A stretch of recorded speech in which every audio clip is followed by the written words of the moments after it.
తెలంగాణలో ఈసారి చాలా విచిత్ర వాతావరణం పరిస్థితులు ఉన్నాయి. ఎండాకాలంలో వానలు, వానాకాలంలో ఎండలు దంచుకొడుతున్నాయి.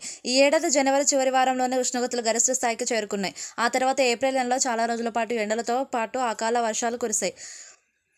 ఇక చాలా ఏళ్ల తర్వాత ఈ ఏడాది ముందస్తుగానే నైరుతి రుతుపవనాలు రాష్ట్రంలోకి ప్రవేశించాయి. జూన్ రెండో వారంలో ప్రవేశించాల్సిన రుతుపవనాలు మే 27ని రాష్ట్రాన్ని తాకాయి.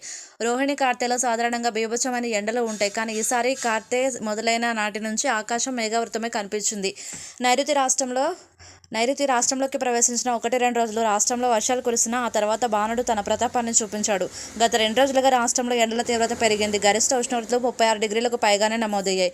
ఈ నేపథ్యంలో నేటి వాతావరణ పరిస్థితిపై హైదరాబాద్ వాతావరణ కేంద్రం అధికారులు కీలక అప్డేట్ ఇచ్చారు. తెలంగాణలో 2 రోజులు తేలికపాటి నుంచి ఒక మోస్తరు వర్షాలు కురుస్తాయని వాతావరణ కేంద్రం అధికారులు అంచనా వేశారు.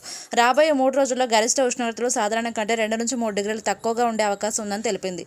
నేడు వికారాబాద్, సంగారెడ్డి, మెదక్, కామారెడ్డి, కరీంనగర్, పెద్దపల్లి, జయశంకర్, భూపాలపల్లి, వరంగల్, సిద్దిపేట జిల్లాల్లో వర్షాలు కొనసాగుతాయని పేర్కొంది. గంటకు 30-40 కిలోమీటర్ల వేగంతో బలమైన ఈదురుగాలులు వీస్తాయన్నారు.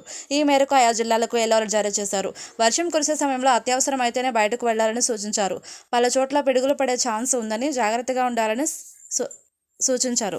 ఇక గడిచిన 24 గంటల్లో రాష్ట్ర వ్యాప్తంగా పలు జిల్లాల్లో వర్షాలు కురిశాయి. వికారాబాద్, యాదాద్రి, భువనగిరి, రంగారెడ్డి, జోగులాంబ, గద్వాల, జనగాం, సిద్దిపేట, మెదక్, సంగారెడ్డి జిల్లాల్లో తేలికపాటి వర్షాలు కురిశాయి. వికారాబాద్ జిల్లా దౌలతాబాద్లో రాష్ట్రంలోనే అత్యధికంగా 2 సెంటీమీటర్ల వర్షపాతం నమోదైందని వాతావరణ శాఖ అధికారులు తెలిపారు. హైదరాబాద్ నగరంలోని పలు ప్రాంతాల్లో జల్లులు కురిశాయి. నేడు కూడా సాయంత్రం తర్వాత వర్షం కురిసే ఛాన్స్ ఉందని తెలిపారు.